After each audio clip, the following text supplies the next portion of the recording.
Doutora Tânia, boa tarde, seja bem-vinda aqui ao nosso Jornal Integração, tudo bem? Boa tarde, Clésio, boa tarde a todos os seus ouvintes. Muito bem, doutora Tânia, nós estamos na primeira etapa da vacinação contra a febre aftosa, né? Iniciou lá no comecinho do mês de maio. Como é que estão até esse momento os trabalhos, como é que está sendo aí toda essa mobilização? Clésio, exatamente, nós iniciamos agora no dia 2 de maio e ela se estende até o dia 31 de maio. Então, nesse espaço, o produtor ele tem como comprar a vacina. Aqui em Itapajé tem a revenda ali do Danilo. Então, ele tem esse período para vacinar. Depois da vacina, ele tem ainda mais 15 dias para poder ele declarar. Após esse período, é que ele necessita de uma autorização por parte da ADAGRE para poder fazer a compra. Ok. Na nossa região, pelo menos pelo que a gente tem acompanhado historicamente de cada campanha, há sempre exatamente essa preocupação com todo esse trabalho de mobilização para tentar exatamente sensibilizar o produtor, o criador, da importância da vacinação. Eu queria que a senhora falasse exatamente da importância desse processo de vacinação para esses rebanhos. Pronto, é o seguinte, Clésio. A gente, só para poder colocar, né, nós, o Brasil, nós somos responsáveis por 15% de toda a carne produzida no mundo. Então, é um percentual muito grande. E a fitosa, a questão da vacinação contra a fitosa, nós estarmos livres da fitosa, com ou sem vacinação, então isso aí é um ponto a favor, porque o mercado comprador dessa quantidade enorme de carne, né, ele se vê, ele é uma necessidade que aquele país esteja livre desse vírus. Muito bem. Como é que tem sido, nesse início, a aceitação ou a atuação dos produtores aqui na nossa região? Já tem tido uma procura razoável, doutora? Infelizmente, nas 2 primeiras semanas, Clésio, o produtor realmente não procura. Ele deixa para procurar, para poder comprar e declarar na segunda quinzena.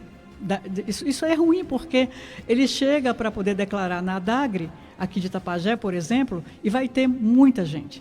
Né? E aproveitando que... Perde muito tempo esperando, por exemplo, o atendimento, né? Exatamente, exatamente. E a gente não dispõe de muita gente para poder atender rápido o produtor, né?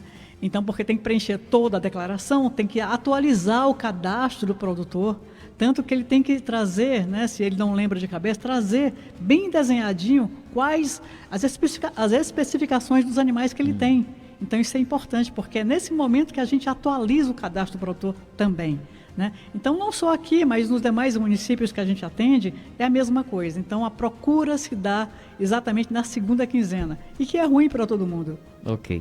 Doutora Tânia, há algum tipo de diferenciação da primeira para a segunda etapa da campanha? Sim. A primeira etapa é 100% do rebanho bovino. A gente só vacina os bovinos, Clésio. Okay. E na segunda etapa, que é novembro, somente os animais mais novos, até os 24 meses, okay. Tá? Bezerro e garrote. Ok. Quantos municípios vocês cobrem, o escritório aqui do município de Itapajé, e qual é o quantitativo, né, desse rebanho? A gente cobre, o escritório de Itapajé, né, a gente cobre 7 municípios. Além de Itapajé, tem Umirim, Uruburetama, Tejuçuoca, General Sampaio, Apuiarés e Irauçuba. Irauçuba, né? E o rebanho total gira em torno de pouco mais de 45 mil bovinos. Ok.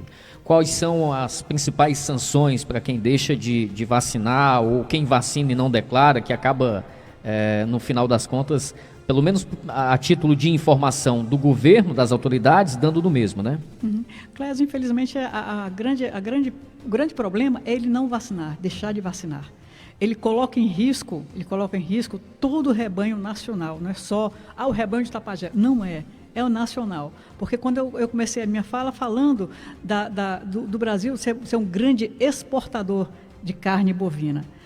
Tá, mas aí se de repente der uma aftosa, Deus o livre, aqui numa localidade de Itapajé, por exemplo, afeta todo o rebanho nacional, toda a economia nacional. Então a importância é muito grande.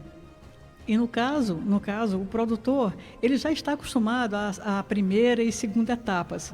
né, a gente tem visto que tem diminuído o número de produtores que a gente chama de inadimplentes.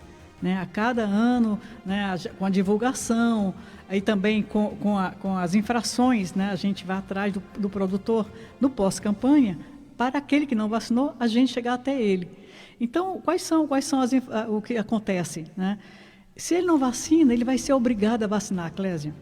E se por acaso, naquela cidade que ele não tiver, no município que não tiver vacina, ele vai ter que se desdobrar para procurar em outro município ou até Fortaleza para poder comprar a vacina e fazer aquilo que ele deveria ter feito na época correta. Quando passar o prazo da campanha, para se encontrar vacina, se tem mais dificuldade, é isso?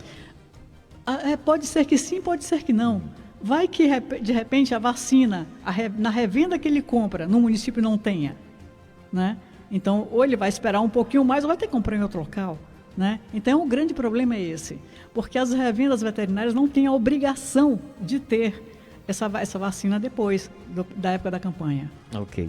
Em todos esses municípios, não sei se a senhora vai ter essa informação, mas dos 7 municípios, todos eles têm no próprio município revenda da vacina, doutora? Uruburetama e Umirim não tem revenda, né? Não tem revenda, mas aí as prefeituras de lá, elas dão um apoio muito grande para o produtor não ficar sem a vacina. Ok. Bom, doutora, 12 horas e 57 minutos, eu queria lhe agradecer pela vinda, pela visita e lhe deixar à vontade para alguma outra orientação ou informação que a senhora queira repassar referente a essa campanha de vacinação contra a febre aftosa. Primeiramente, agradecer o espaço, a gente sabe do alcance da emissora, né? E é importante o produtor estar nessa hora ouvindo os recados que vocês deixam, as informações que vocês deixam. E lembrar o produtor que só tenha mais 15 dias, né? Tirando aqui o domingo, né? Então, para poder ele ajustar, ir até as revendas e comprar a vacina e declarar o seu rebanho.